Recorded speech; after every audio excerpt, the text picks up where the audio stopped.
ঈদ মোবারক। সবাইকে ঈদ উল আজহার শুভেচ্ছা সহ স্বাগত জানাচ্ছি ঈদের বিশেষ রাজকাহনের সাথে আছি শারমিন চৌধুরী। নিবেদন করছে জিপিএইচ ইস্পাত।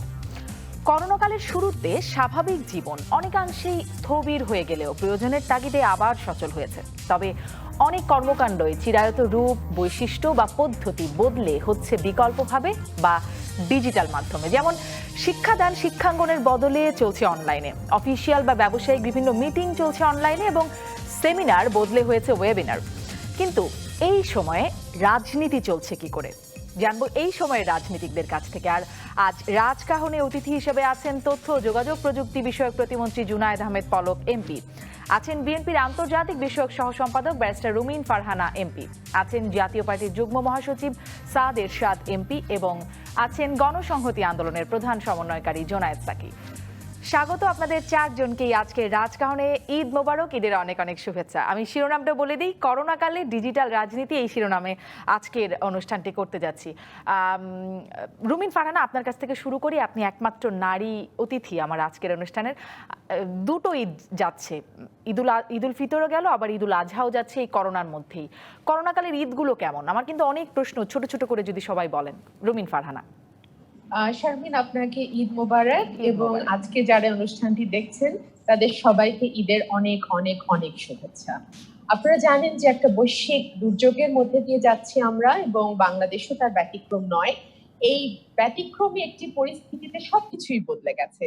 আমাদের লেখাপড়া শিক্ষার মাধ্যম যেমন বদলেছে, আমাদের অফিস আদালতের স্টাইল বদলেছে, আমাদের রাজনীতি বদলেছে, এবং আমাদের কথা বলবার যেই একটা প্ল্যাটফর্ম ছিল টক শো, সেটাও কিন্তু বদলে গেছে। এবং আমরা এখন আস্তে আস্তে রাউন্ড টেবল সেমিনার গুলো কিন্তু করছি অনলাইন ভার্চুয়াল মাধ্যমে। এছাড়া আসলে আর কোনো উপায়ও নেই। তো এই নতুন পরিস্থিতি, নতুন রাজনীতি, নতুন ভাবে পথ চলা, এই নিয়েই চলছে ঈদ।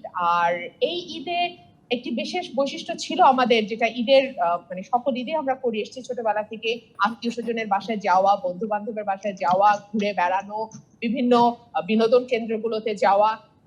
এইবার তো আর সেটা হচ্ছে না। গত ঈদেও সেটা হয়নি, ঈদুল ফিতরেও হয়নি, ঈদুল আজহাতেও হয়নি। তো সুতরাং এই জিনিসগুলো তো কিছুটা মিস করছি বটেই। আর ঈদের একটা বড় আনন্দের জায়গা হচ্ছে কেনাকাটা, শপিং। হয়তো খুব বেশি কিনছি না, কিন্তু ঘুরে বেড়ানোর মধ্যেও কিন্তু ঈদের একটা আমেজ আছে। সবার মনে এক ধরনের খুশি, সবার মুখে একটা হাসি।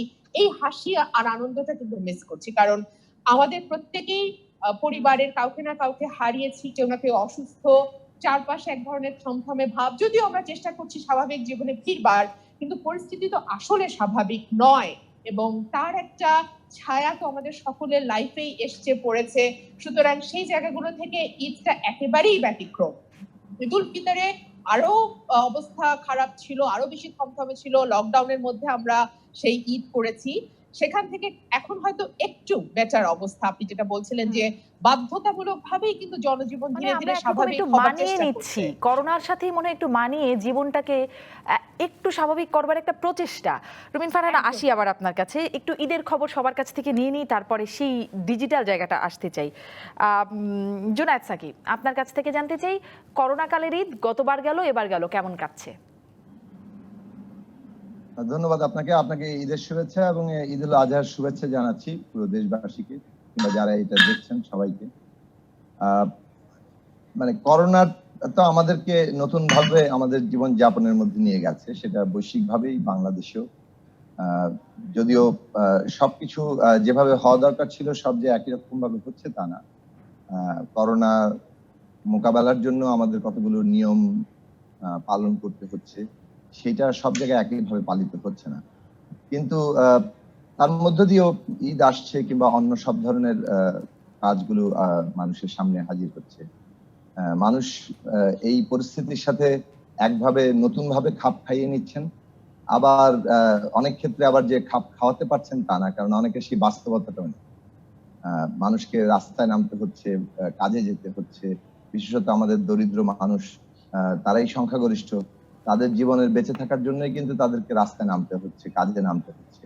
তো সেই দিক থেকে তাদের জীবনে এই করোনা পরিস্থিতিকে মোকাবেলা করেই জীবনটাকে নতুন করে মানিয়ে নেওয়ার যে জায়গা, সেই ক্ষেত্রে কিছু তারা মানতে পারছেন, কিছু হয়তো জায়গা ঝুঁকিপূর্ণ আচার আচরণ থেকেই যাচ্ছে, এবং এর কারণে সংক্রমণও হয়তো বাড়ছে।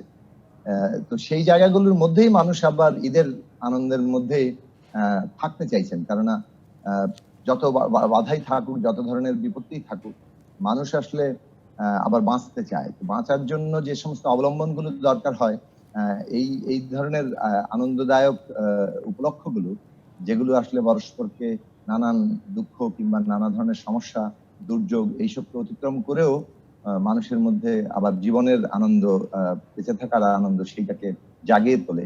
সেই জায়গাটা কিন্তু আছে।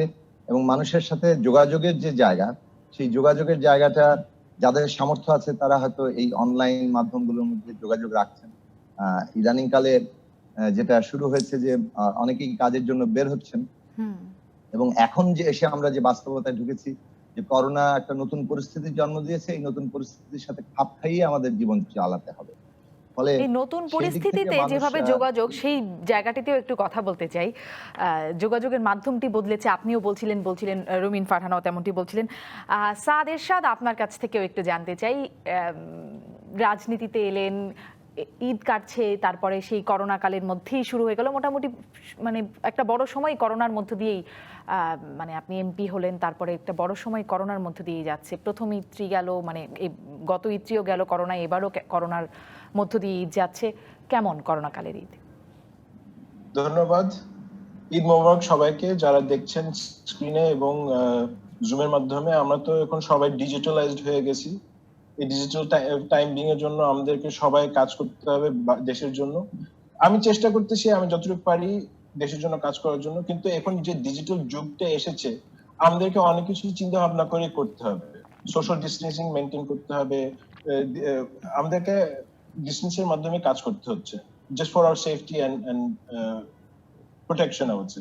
কিন্তু আগে যে মজাটা থাকতো ঈদি অথবা সালামি নেওয়াটা, এখন ওইটা একটু ডিফিকাল্ট হয়ে গেছে অনেক ছোট বাচ্চাদের এবং আমার ভাই বোনদের, কাজিনরা যারা আছে, ওদের জন্য একটু ডিফিকাল্ট হয়ে গেছে। কিন্তু তাও আমরা সবাই চেষ্টা করি। কিন্তু এখন যে ডিজিটাল যুগের জন্য একটাই শুধু একটা ডাউনফল আছে, যেটা হলো ব্যাটারি শেষ হয়ে যায় ফোনের মধ্যে অথবা ল্যাপটপে। আদার দেন দ্যাট সবকিছু আলোর মধ্যে ঠিক আছে। এটা যদি একটু ভালো অন্যরকম একটু হয়তো মেবি সবার জন্য ভালো হতো এই ডিজিটাল যুগ আমাদের জন্য। নিশ্চয়ই এরকমও কিছু নিশ্চয়ই চিন্তা করবেন যারা এইসবের আবিষ্কারের সাথে আছেন। আপনি ঈদির কথা বলছিলেন, একটু তাহলে জেনে নেই, ঈদি কি এখনো পান নাকি দিতে হয়? আর এখন তো ডিজিটাল মাধ্যমে ঈদি দেওয়ারও সুযোগ আছে, অনেকগুলো মানে পে করার অনেকগুলো অনলাইন মাধ্যম আছে যেখানে আসলে ক্যাশ লেনদেন করতে হয় না। না, ওটা তো আছে নিশ্চয়ই, কিন্তু মানে আমাদের সিনিয়র কাছ থেকে, আমার আব্বা আম্মার কাছ থেকে যখন পা ধরে সালাম করা হয়, ওটা একটা মজা আছে। কিন্তু এখন তো ডিজিটালি তো ওই সালামটা তো আর করা যায় না। কিন্তু হ্যাঁ, আমাদের অনেক ধরনের ই পেমেন্ট আছে, ওটা দিয়ে করা যায়। কিন্তু আগে যে একটা মজা থাকতো, আব্বা আম্মার কাছে যাওয়া অথবা চাচার কাছে যাওয়া, ওই মজাটা এখন আর নেই। এখন ডিজিটালি কেমন করে সালাম করবে, ডিজিটালি এরকম করে তো আর করা যাচ্ছে না। সামনাসামনি করলে ভালো লাগে, একটু দটাও পাওয়া যায়, তাই না? না, কিন্তু এখন আমাকে এখন ঈদি দিতে হয়, পাই না এখন। দিতে হয়। আচ্ছা, পাওয়ার আনন্দটা চলে গেছে, এখন দেয়ার জায়গায় চলে আসছেন। জুনায়েদ আহমেদ পলক, কেমন কাটে? এবারে তো আসলে একটা ভিন্ন পরিস্থিতির ঈদ আমরা উদযাপন করছি, এবং গত ঈদ উল ফিতর, ঈদ উল আজহা দুটোই একটা বৈশ্বিক মহামারীর সম্মুখীন আমরা হয়েছি। এবারের আসলে ঈদ উল আজহা আরো বেশি একটু ভিন্নভাবে এসছে, যে আমরা তো প্রথম দিকে গত 5 মাস হলে করোনা ভাইরাসের সাথে যুদ্ধ করে চলেছি, মানিয়ে নিচ্ছি। এর সাথে আবার একটা ভয়ঙ্কর ঝড় হয়ে গেল। তারপরে আমার বিশেষ করে উত্তরাঞ্চল চলনবিল এলাকা বন্যায় কবলিত কয়েক সপ্তাহ হলে, ফলে আমরা আসলে খুব সমস্যার মধ্যে দিয়ে ঈদটা উদযাপন করছি। তবে আমি বলবো যে ঈদ উল আজহার যে মর্মবাণী, সেটা হচ্ছে ত্যাগ এবং যেই একজন আরেকজনের কল্যাণে এগিয়ে আসা, কুরবানি করে দেওয়া আল্লাহর সন্তুষ্টির উদ্দেশ্যে। সেখানে আমি মনে করি যে আমরা এইবারের ঈদটা আসলে আমাদের শুধু পশু কুরবানির মধ্যেই সীমাবদ্ধ রাখবো না, আমাদের মনের ভেতরে যে পশুটা আছে সেটাও আমরা কুরবানি করে দিয়ে আমাদের প্রতিবেশী, অসহায়, দুস্থ যারা আছেন তাদের পাশে আমরা যেভাবে থাকি, প্রতিটি কুরবানি ঈদে যেভাবে আমরা আমাদের পশু কুরবানি করার পর যেগুলো বিলিয়ে দিই, এবারে আরেকটু ভিন্নভাবে হয়েছে। সেটা হচ্ছে যে আমরা তাদের আরো বেশি যাতে দায়িত্বটা পালন করতে পারি, সেই তাগিদটা আমাদের মধ্যে সকলেরই জাগ্রত হয়েছে। আমরা একজন আরেকজনের পাশে থাকছি। ফলে আমি মনে করি যে এবারের কুরবানি ঈদের যে তাৎপর্যটা, এটা প্রকৃতপক্ষে আসলে ত্যাগের মহিমায় উদ্ভাসিত হওয়ার মধ্য দিয়ে এই ঈদুল আজহাটি উদযাপন আমরা করছি। সেখানে অবশ্যই আমরা যেরকম ত্যাগ করছি, এই মহামারী মোকাবেলা করছি, পাশাপাশি আমরা যতটুকু সম্ভব ডিজিটাল মাধ্যম ব্যবহার করেই, সেটা ফেসবুক হোক, হোয়াটসঅ্যাপ হোক, কিংবা ভাইবার হোক, এভাবে আমরা যোগাযোগ রাখছি যে কাছের বন্ধু, দূরের বন্ধু, প্রতিবেশী, আত্মীয়-স্বজন সবার সাথে আমরা এই ডিজিটাল যোগাযোগের জায়গাটাতে একটু মাধ্যমকে ব্যবহার আসি, করে এই যোগাযোগের আসলে জায়গাটাতে একটু বিশেষ করেই আসি, যেহেতু ঈদের যোগাযোগ ওই যেটি সাদ এরশাদ বলছিলেন, সামনাসামনি হবে, পায়ে ধরে সালাম করার একটা যে ঐতিহ্য, সেখানটার পরিবর্তে একটা ভিন্ন মাধ্যম এসছে, সেজন্য এটা একটু বিশেষ করে আসতে চাই। কিন্তু ঈদে কি দিতে হয় নাকি পান? আমি আসলে ঈদি আগে পেতাম, এখন দেই। গত বলতে গেলে প্রায় 15 বছর হলে, যখন আস্তে আস্তে কর্মজীবনে প্রবেশ করেছি তখন দেই। বিশেষ করে আসলে তো পাওয়ার যেরকম আনন্দ আছে, দেয়ার মধ্যেও তো একটা আনন্দ আছে, তাই না? যেরকম আগে বাবা বেঁচে থাকতে বাবার কাছ থেকে ঈদি নিতাম, মায়ের কাছ থেকে নিতাম, কিন্তু এখন মা বেঁচে আছেন। এখন আমার প্রথম কাজটাই হয় সকালে আসলে মায়ের কাছ থেকে দোয়াটা নেওয়া, এবং আমার খুব আনন্দ লাগে। আমি মাকে যতটুকু সম্ভব আমার সামর্থ্য অনুযায়ী আমি তাকে ঈদি দেই, এবং আমার মাও খুব খুশি হন। এবং আমার সন্তান তো ৩ জন আছে, আমার স্ত্রী আছেন, তাদেরকে দেই। এবং যখন বাইরে বের হই, তখন ধরেন আমার ছোট ভাইরা, ছোট বোনেরা বা আত্মীয়-স্বজন যারাই দেখা হয়, সেটা ৳৫ হোক আর ৳৫০ হোক, সবাই চায় এবং সর্বোচ্চ আমরা কত এটা ঈদি দিয়ে দিয়েছেন? একটা আনন্দ সর্বোচ্চ পাই। ঈদি কত আপনি দিয়েছেন বা দেন? আমি আমার মাকে ৳১০,০০০ দিচ্ছি। বাহ! দারুণ, দারুণ। মানে ঘরের খবর একটু জেনে নিলাম, সন্তানদেরকে ঈদির ৫০০ খবর জেনে করে, নিলাম। আর বাইরে যারা আছে হুম। তাদের ১৫০ নতুন চকচকে টাকা, এভাবে যাই হোক, আরকি। যারা জুনায়েদ আহমেদ পলকের কাছ থেকে ঈদি আশা করছেন ১৫০ এরকম করে পাবেন, আমার অনুষ্ঠান থেকে জেনে গেলেন। বাকিদের খবর একটু জানি, ঈদি দেন কিনা ব্যারিস্টার রুমিন ফারহানা, নাকি পান? জি, পাওয়ার দিন শেষ হয়ে গেছে আসলে। হুম। ঈদের ছোটবেলার যে আনন্দগুলো ছিল, সেই আনন্দ তো আসলে দিনে দিনে বদলায়। যত বয়স বাড়তে থাকে তত দায়িত্ব চাপতে থাকে কাঁধে। তো সুতরাং এখন শুধু দেবারই সময়। আমারও শুধু মাই আছেন এবং মায়ের দোয়া নিয়ে আমার দিন শুরু হয়, এবং আমি সালাম করে ওনার কাছ থেকে দোয়া নিয়ে আমি ধরে নিই যে ওনার যে দোয়াটা সেটাই আমার ঈদি, এবং উনি আমাকে যে দোয়াটা দেন, ওনার যেই স্নেহটা, সেটাই কিন্তু আমার পথ চলার একমাত্র শক্তি। সুতরাং সেই রুমিন শক্তিকে সঙ্গী করে আমার দিন শুরু হয়। নিশ্চয়ই মায়ের দোয়ার তো সেই জায়গার তো কোনো আলোচনাই, সকল আলোচনার ঊর্ধ্বে নিশ্চয়ই। কত সর্বোচ্চ আপনি ঈদি দিয়েছেন? মানে একই প্রশ্ন একটু ঘুরে ঘুরে জেনে নেই, কত সর্বোচ্চ ঈদি দিয়েছেন? এটা কিন্তু আসলে ডিপেন্ড করে।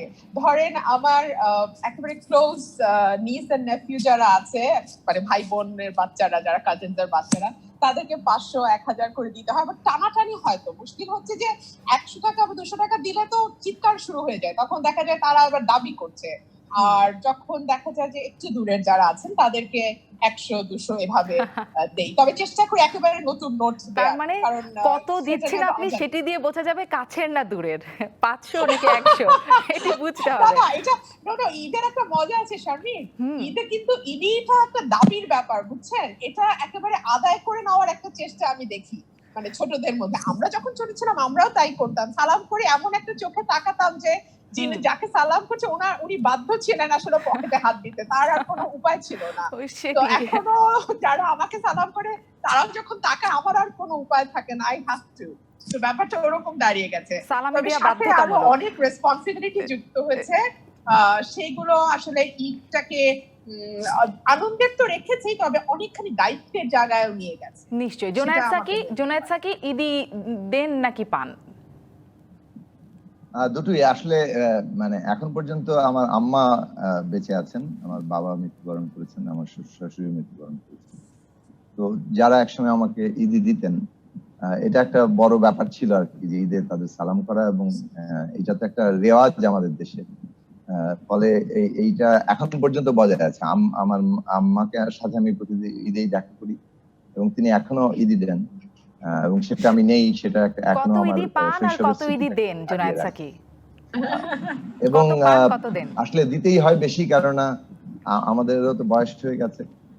আমার ভাই বোনের ছেলে মেয়েরা আছে, এবং আরো অন্যান্য আত্মীয় স্বজনরা আছে। ঈদের তাদেরকেও আসলে দিতে হয়, এবং এটা আসলে বয়স ভেদে তাদের দাবি বিভিন্ন রকম হয়। ফলে সেই অনুযায়ী তাদেরকে দিতে হয়। ছোটরা বেশি না যার বড়রা বয়স বেশি, কারা বেড়েছে, বেশি পায়? বিশেষত বাচ্চারা এখন যারা বড় হয়েছে তাদের দাবি অনেক বেশি। তারা তো আর আগের যে ঈদি দিলে যেটাতে সন্তুষ্টতা, এখন তারা সেটাতে হন না, তাদের চাহিদাও বেড়েছে। কাজেই সেই দিক থেকে তারা সেভাবেই দাবি করে না। যুগ বদলাচ্ছে, ঈদের পরিমাণটাও বাড়ছে। সাদ এরশাদ, আপনার কাছ থেকেই বেশি মানে শুরুতে এই ঈদি প্রসঙ্গটা আসলো। আপনি কত ঈদি দেন আর কত পান? সর্বোচ্চ কত ঈদি দিয়েছেন বা দিতে হয়? এখন পলক ভাইয়ের কথা শুনে ওনার রেট তো আমি জেনে গেছি, এখন আমার রেট তো দিতে পারবো না। বলি কেন, এখন আমার কাজিনরাও আছে, ছোট ছোট মানে নিস নেফিউ আছে। সো এখন আমি যদি ওদেরকে এখন লাইভ টেলিভিশনে বলে দেই তো আমার অসুবিধা। সো এটার জন্য আমাকে একটু প্রাইভেসি মেনটেন করতে হবে। বই কোনো ভালোবাসা কোনো সময় মানে কি বলবো,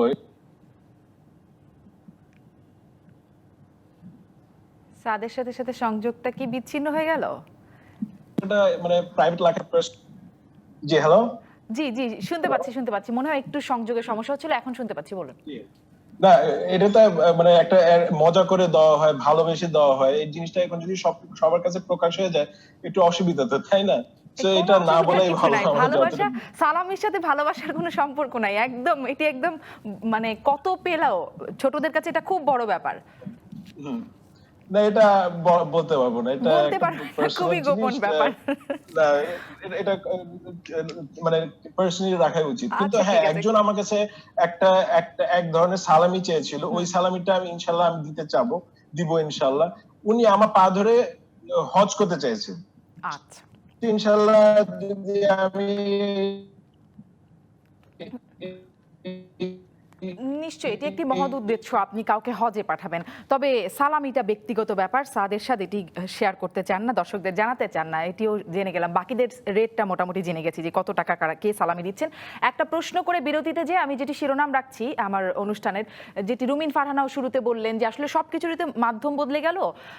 আমরা শিক্ষাঙ্গনের বদলে আমরা অনলাইনে ক্লাস করাচ্ছি, আমরা এখন পশুর হাট থেকে অনলাইনে আমরা পশু কিনছি।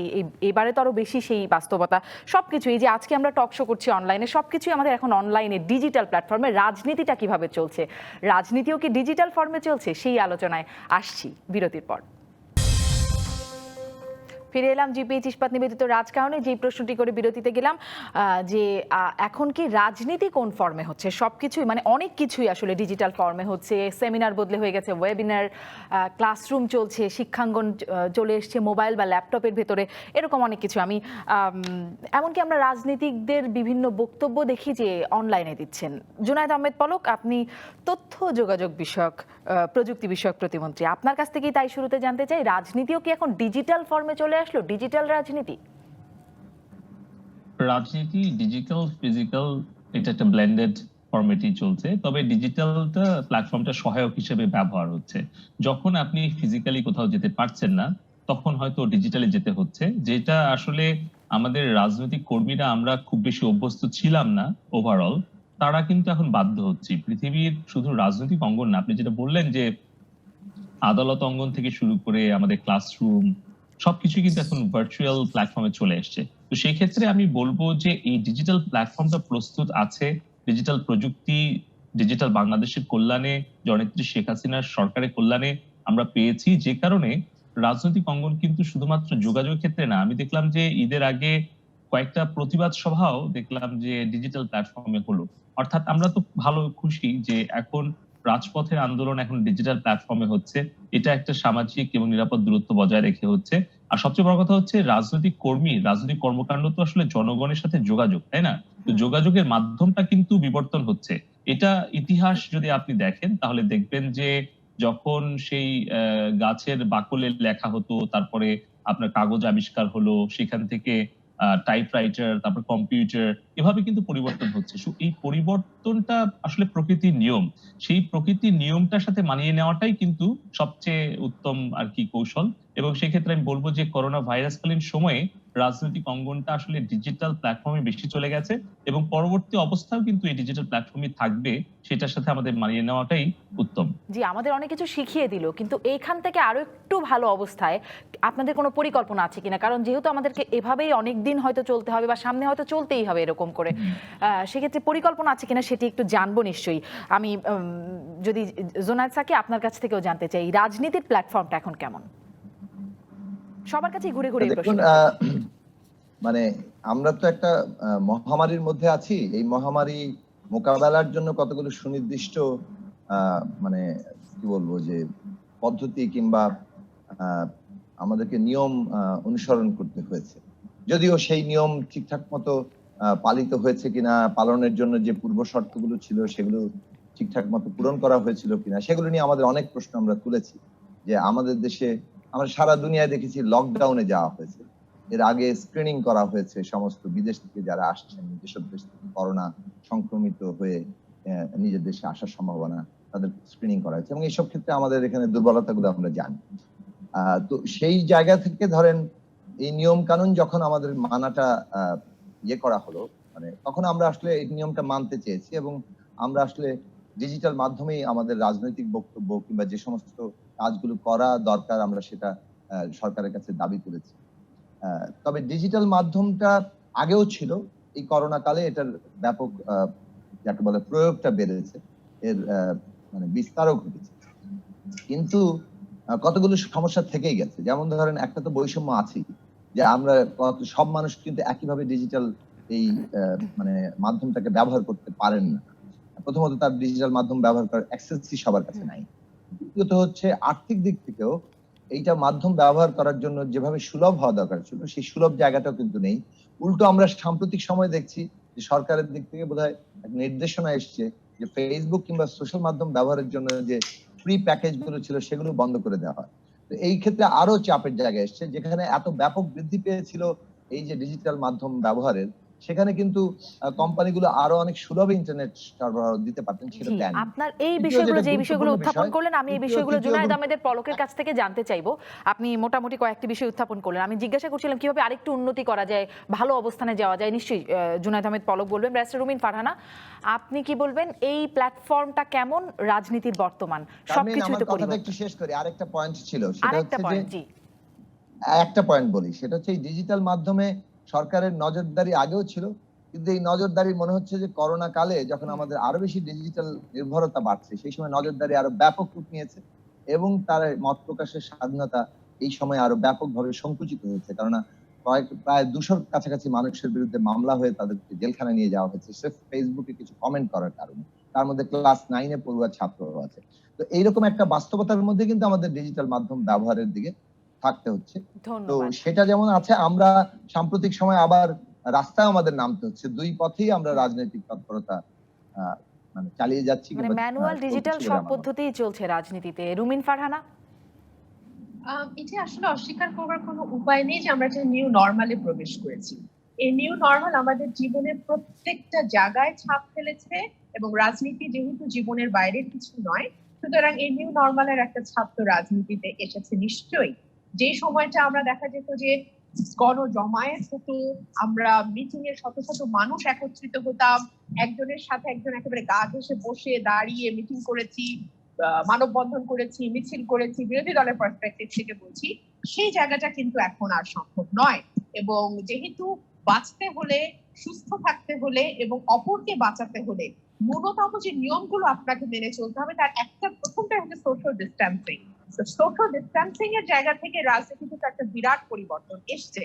আগে আমরা যে বিবর্তনের কথাটি পলক ভাই বলছিলেন, আমি তার সঙ্গে একটু যুক্ত করি যে একসময় আমি দেখতাম যে রাজনীতিবিদরা যে ঘুরিয়ে টেলিফোন ব্যবহার করতেন, আমাদের সবার একটা ল্যান্ডলাইন ফোন থাকতো। এখন কিন্তু বেশিরভাগ বাসায় ল্যান্ডলাইন ফোন নেই, আমরা সবার হাতে হাতে মোবাইল। 10 কোটি মানুষের হাতে মোবাইল, তার মধ্যে প্রায় বোধহয় 8 কোটি মানুষ এখন ইন্টারনেট ব্যবহার করছে। তো বিপুল সংখ্যক মানুষের কাছে কিন্তু এখন মোবাইলের অ্যাক্সেস এবং ইন্টারনেট অ্যাক্সেস চলে গেছে। এটা কিন্তু ভালো মন্দ দুটো দিকই আছে। ভালো দিকটাই আমি আজকে ঈদের দিন আমি আলাপ করি ঈদের সময়।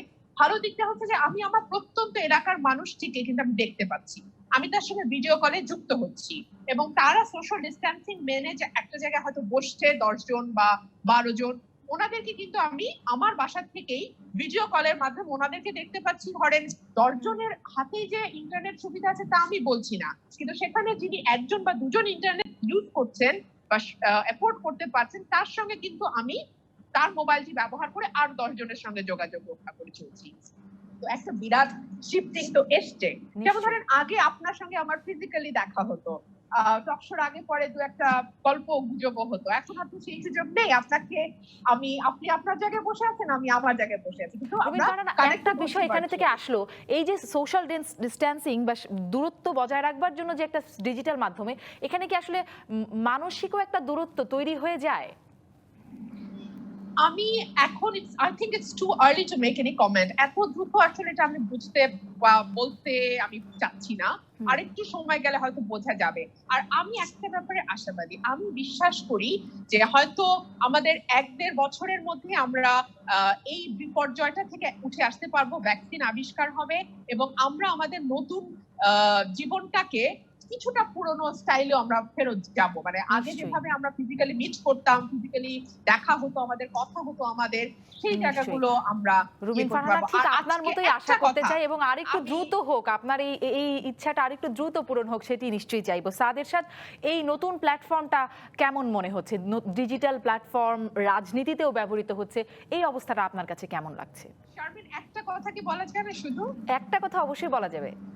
একটা, এখানে যেহেতু জুনায়েদ আহমেদ পলক আছেন, উনি আমাদের আইটি বিষয়ক প্রতিমন্ত্রী, ওনার কাছে আমার একটা কথা বলবার আছে যে আমাদের ডিজিটাল সিকিউরিটি অ্যাক্টে আমরা দেখেছি যে সরকারের সমালোচনাকারীদের ধরে ধরে নানান রকম হ্যারাসমেন্টের মধ্যে নিয়ে যাওয়া হয়েছে, কিন্তু যারা সত্যিকার অর্থে ডিজিটাল সিকিউরিটির আইনটার অপব্যবহার করছেন, জঘন্যতম প্রপাগান্ডা চালাচ্ছেন ফেসবুকে, অন্যান্য সামাজিক যোগাযোগ মাধ্যমে, তাদের ব্যাপারে কিন্তু ব্যবস্থা নেওয়া হয় না।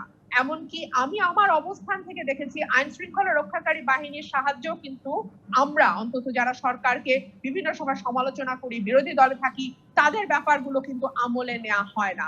এই বিষয়টা উনি যেহেতু জুনায়েদ আহমেদ পলককে এই বিষয়টা জানতে চাইবো। নিশ্চয়ই জুনায়েদ আহমেদ পলকের কাছে কয়েকটা বিষয় জানবার জন্য প্রশ্ন রয়ে গেল। সাদ এরশাদ। জি, এখন এই ডিজিটাল পলিটিক্সটা আমাদেরকে একটু চিন্তা ভাবনা করে করতে হবে, কারণ আমাদের একটা অনেক বড় দায়িত্ব আছে। সো আমরা যেটা অনলাইনে বলি, ফেসবুকে বলি, we have to be reliable and there has to be the truth. এখন আমরা যদি ভুল ইনফরমেশন দেই, এটার জন্য আমাদেরকে চিন্তা ভাবনা করে কথা বলতে হবে। আর এটার জন্য আমাদের আইসিটি অ্যাক্ট আছে আমাদেরকে সিকিউরিটি দেওয়ার জন্য, এটা আমাদেরকে দেখতে হবে এবং চেষ্টা করতে হবে। কিন্তু এই যে ডিজিটাল যে যুগ আমাদের, একটু এখন আমার কাছে এটা একটু অন্যরকম লাগতেছে। We have to improve ourselves because এখন যে ডিজিটাল যুগ, এই ডিজিটাল যুগের মধ্যে আমাদের অনেক কিছু মানে ব্যাকিংস আছে। যেমন ফর এক্সাম্পল এখন মনে করেন, এবং অ্যাডভান্টেজও আছে। যেমন এখন আমরা অন টাইমে একটা মিটিং এ যেতে পারি আনটিল আমাদের ব্যাটারি শেষ হয়ে যায়, কিন্তু আমরা ট্রাফিক জ্যামটা আমাদেরকে এখন আর ফেস করতে হয় না। ইভেন তো এখন আস্তে আস্তে আমাদের ট্রাফিক শুরু হয়ে গেছে ঢাকা গুলশানের মতন জায়গার মধ্যে। এখন আমাদেরকে আর একটু মানে প্রফেশনাল হতে হবে এগুলোর ব্যাপারে। জি নিশ্চয়ই, আসলে অনেক কিছু, অনেক ভালো ইতিবাচক দিকেও এর মধ্যে দিয়ে উঠে আসছে। জুনায়েদ আহমেদ পলক, অনেকগুলো প্রশ্ন কিন্তু আপনার কাছে আছে, একটা বিরতির পরে এসে সেগুলো ছোট্ট করে আপনার কাছ থেকে জানবার চেষ্টা করবো। ফিরছি রাজকাহনে। ফিরলাম রাজকাহনে। জুনায়েদ আহমেদ পলক, আপনি তথ্য যোগাযোগ প্রযুক্তি বিষয়ক প্রতিমন্ত্রী হিসেবে আপনার কাছে কয়েকটি প্রশ্ন ছিল অতিথিদের, আপনি যদি উত্তর দেন। প্রথমত আমরা বলবো যে এই গত 5 মাসে আমরা যে পরিবর্তিত একটা পরিস্থিতির সাথে মানিয়ে নিতে পারছি, সেটার কিন্তু সম্পূর্ণ কৃতিত্ব জননেত্রী শেখ হাসিনার এবং তার সুযোগ্য সন্তান জনাব সজীব ওয়াজেদ জয় ভাইয়ের। কারণ 11 বছর আগের বাংলাদেশ আর 2020 সালের বাংলাদেশ কিন্তু আকাশ আর পাতাল তফাৎ। যেরকম বলি যে ইন্টারনেটের দাম নিয়ে বা ইন্টারনেটের সহজলভ্যতা নিয়ে অনেকে প্রশ্ন করেছেন, আজকে এখানেও অংশগ্রহণ যারা করেছেন আজকে অনুষ্ঠানে। শুধু বলি যে 2008 সালে ডিজিটাল বাংলাদেশ রূপকল্প ঘোষণার আগে বাংলাদেশে কিন্তু ইন্টারনেটের দাম ছিল পার এমবিপিএস 78,000 টাকা, এবং তখন ইন্টারনেট ব্যবহারকারীর সংখ্যা ছিল 56 লাখ। এখন জননেত্রী শেখ হাসিনা কিন্তু ইন্টারনেটের দাম কমিয়েছেন এবং সহজলভ্য করেছেন গ্রাম পর্যন্ত, যার ফলে বাংলাদেশে এখন ইন্টারনেট ব্যবহারকারী 10 কোটিতে উন্নীত হয়েছে। এবং ডিজিটাল বাংলাদেশের যে 4টি মূল স্তম্ভ মাননীয় উপদেষ্টা জনাব সজীব ওয়াজেদ জয় ভাই আমাদেরকে নির্ধারণ করে দিয়েছেন, সেটা হচ্ছে সবার কাছে সুলভ মূল্যে ইন্টারনেট পৌঁছে দেওয়া, দ্বিতীয়ত হচ্ছে মানব সম্পদের উন্নয়ন, তৃতীয়ত সরকারের সকল সেবাগুলোকে অনলাইনে নিয়ে আসা, চতুর্থ আইসিটি শিল্পের বিকাশ। তো এই চারটা কিন্তু মূল স্তম্ভ গত 11 বছরে ইনফ্রাস্ট্রাকচার তৈরি হয়েছে, হিউম্যান রিসোর্স ডেভেলপমেন্ট হয়েছে, গভর্নমেন্টের সার্ভিস গুলো এসছে, ইউজ কেস গুলো বেড়েছে বলেই কিন্তু পুরো আইসিটি ইকোসিস্টেমটা মাত্র 11 বছরের মধ্যে গড়ে উঠেছে। তো সেই ফলাফলটা কিন্তু দেশের 17 কোটি মানুষ পাচ্ছে, এবং সেই জন্য বলবো যে হ্যাঁ, কিছু কাজ হয়তো আমাদের আরো করতে হবে। আমার খুব ভালো লাগে যখন আমাদের সরকারের সমালোচনা করে কেউ বলে যে সিঙ্গাপুরে এটা আছে, ইংল্যান্ডে এটা আছে, কিংবা আমেরিকা এটা আছে, আমাদের কেন এখনো নাই। তার মানে বুঝতে হবে যে আমাদের অগ্রগতি কতটুকু হয়েছে, আমাদের প্রত্যাশা কতটুকু বেড়েছে। তো আমি মনে করি যে আগামী কয়েক বছরের মধ্যে এই সংকট কাটিয়ে আবারও আমরা এগিয়ে যাবো। নিশ্চয়ই সবার কাছে পৌঁছাবে সেই আশাটা আমরাও করতে চাই, সবার কাছে সুলভ মূল্যে ইন্টারনেট পৌঁছাবে। কিন্তু যে রুমিন ফারহানা বলছিলেন যে ডিজিটাল সিকিউরিটি অ্যাক্টের সঠিক প্রয়োগটা হয় না, ওনারা অনেক ক্ষেত্রে বঞ্চিত হন, সেখানে একটু বলবেন। আসলে ডিজিটাল ইনফ্রাস্ট্রাকচারের যে সিকিউরিটি ব্যাপারটা বিশ্বের সব দেশে আপনি তুলনা করে দেখেন, সেখানে তিনটা বিষয়ের প্রয়োজন। প্রথমত হচ্ছে ব্যক্তিগত সচেতনতা, দ্বিতীয়ত হচ্ছে প্রযুক্তিগত সক্ষমতা, তৃতীয়ত হচ্ছে আইনের প্রয়োগ। আইনটা কখন করা হয়? আইন তো মানুষের প্রয়োজনই করা হয়, তাই না? 2018 সালের আগে কিন্তু ডিজিটাল সিকিউরিটি অ্যাক্ট ছিল না। যখন ইন্টারনেট ব্যবহারের সংখ্যা বেড়েছে, ইন্টারনেটে দেশ বিরোধী, রাষ্ট্রবিরোধী কিংবা কোনো ব্যক্তি বিরোধী কর্মকাণ্ড হয়েছে, এখানে শুধু সরকারের সমালোচনা করার জন্য কোনো আইনে কিন্তু ব্যবস্থার বিষয়ে বলা নেই। বলা আছে রাষ্ট্রের বিরুদ্ধে, দেশের বিরুদ্ধে, যদি ধর্মীয় অনুভূতির বিরুদ্ধে বা সমাজে বিশৃঙ্খলা তৈরি করার জন্য যদি নিশ্চয়ই কোনো জনাব পলক, সেই প্রশ্নটি হয়তো এরকম ছিল যে সঠিক প্রয়োগের কোথাও অপপ্রয়োগ হচ্ছে কিনা, সেটি হয়তো আমি জানি না, রুমিন ফারহানা হয়তো তেমনটি প্রশ্ন করছিলেন। ঈদের অনুষ্ঠান, খুব কঠিন কোনো বক্তব্যে আপাতত যেতে চাই না।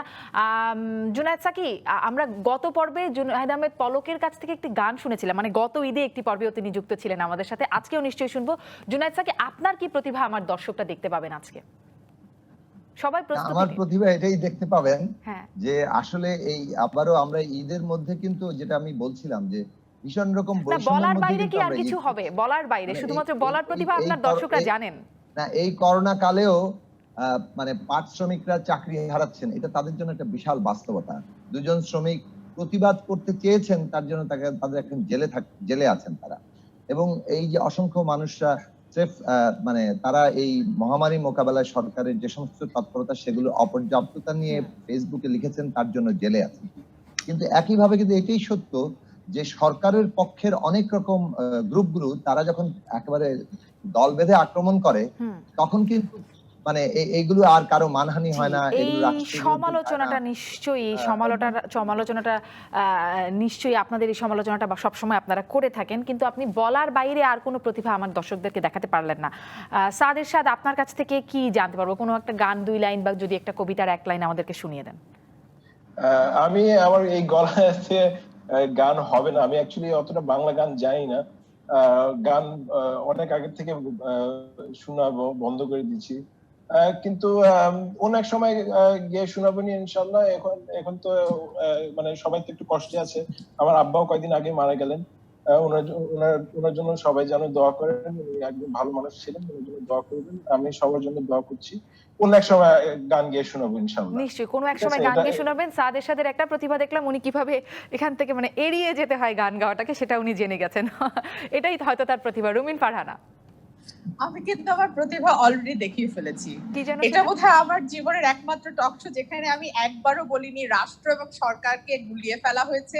আমি একবারও বলিনি যে রাষ্ট্রদ্রোহিতার ব্যাপারে ব্যবস্থা নেওয়ার কথা আছে, সেই সাথে মানহানির ব্যাপারটাও খুব গুরুত্বপূর্ণ। এই যে বলছেন কিন্তু রুমিন ফারহানা, আমি বলিনি আমি তুলিনি, আমি একটুও তুলিনি যে এই সরকার ভিন্ন মতকে দমন করবার জন্য যতগুলো পদ্ধতি আছে, কারো ব্যাপারে জেল দেওয়া, কারো ব্যাপারে স্ক্যান্ডালাইজ করা, কারো ব্যাপারে মেলাইন করা, কারো ব্যাপারে তার ব্যক্তিগত জীবনে হস্তক্ষেপ করা, এইগুলো নিয়ে আমি কিচ্ছু কিন্তু আজকে বলিনি। সুতরাং আমি বলে দিলেন সব ভালো ভালো কথা বলেছি, ঈদের শুভেচ্ছা জানিয়েছি, এটা আমার প্রতিভা আমি দেখিয়ে দিয়েছি। তাহলে তো আচ্ছা, এর বাইরে আর কোনো প্রতিভা নেই, মানে বলা এবং না বলাই হচ্ছে আপনার প্রতিভা। একটা গানের 2 লাইন, রুমিন ফারহানাকে মানুষ যা পছন্দ করে সেটি আরো বাড়িয়ে দেবে যদি 2 লাইন গান শোনাতে পারেন। আমি এই গলা দিয়ে যে গান হয় না, এটা গত 6-7 বছরে মানুষ বুঝে গেছে। তবে হ্যাঁ, আমি প্রফেশনাল নৃত্যশিল্পী ছিলাম, আমি ক্লাসিক্যাল ড্যান্সার ছিলাম, সেটা বহু যুগ আগেই আমি ছেড়ে এসেছি। তো আমার সেই প্রতিভা তো আর এখানে দেখাবার সুযোগ নাই। হ্যাঁ, তবে বক্তৃতা দেবার যে প্রতিভা, যে না বলেও যে সব বলে দেওয়া যায়, সেটা রুমিন ফারহানা সেই প্রতিভাটা হয়তো দেখিয়ে দিলেন। জুনায়েদ আহমেদ পলক, আপনি শেষ সম্বল। আপনার কাছ থেকেই আপনার দর্শকরা জানেন যে আপনি খুব ভালো গান গান, দর্শকরা নিশ্চয়ই আশাও করবে একটা 2 লাইন যদি গান শোনান। না, আসলে আমরা তো ধরেন এই করোনা ভাইরাসকালীন সময়ের মধ্যে সবাই ঘরবন্দি আছি এবং পরিবারের সাথে সময় দিচ্ছি, পাশাপাশি সব কার্যক্রমগুলো কিন্তু চলমানও রাখার চেষ্টা করছি। এবং সেই ক্ষেত্রে আমি বলবো যে আমাদের সাংস্কৃতিক কর্মকাণ্ড কিন্তু মনের খোরাক এবং মনকে প্রশান্ত করে, জি, সেই সেটা অবশ্যই প্রশান্তির উচিত। জন্য জুনায়েদ আহমেদ পলক একটুখানি গান শুনতেই চাই শেষ করবার আগে। যে আমরা, ঠিক আছে, তাহলে আমি 2-3 লাইন গাইতে পারি। জি। আমাদের সকলেরই প্রিয় শিল্পী অ্যান্ড্রু কিশোর, উনি আমাদের ছেড়ে চলে গেছেন। তার আত্মার শান্তি কামনা করছি। তো আমার আসলে ঠিক সেভাবে এই গানটা আমার জানা নেই, কখনো এর আগে করা হয় নাই, বলতে চাইলে ক্ষমা করবেন। আমাদের সকলেই তো জীবনে একসময় শেষ দিন আসবে। তো জীবনের গল্পটা ফুরিয়ে যাওয়ার আগেই আমাদের যা কিছু দেখার, যা কিছু বলার আমরা গানে বলে গানে নিতে শুনে চাই, নিন। দেখে নিতে চাই। জি, ঠিক আছে। জীবনের গল্প আছে বাকি অল্প, জীবনের গল্প আছে বাকি অল্প, যা কিছু দেখার নাও দেখে নাও, যা কিছু বলার যাও বলে যাও, পাবে না সময় আর হয়তো। জীবনের গল্প আছে বাকি অল্প।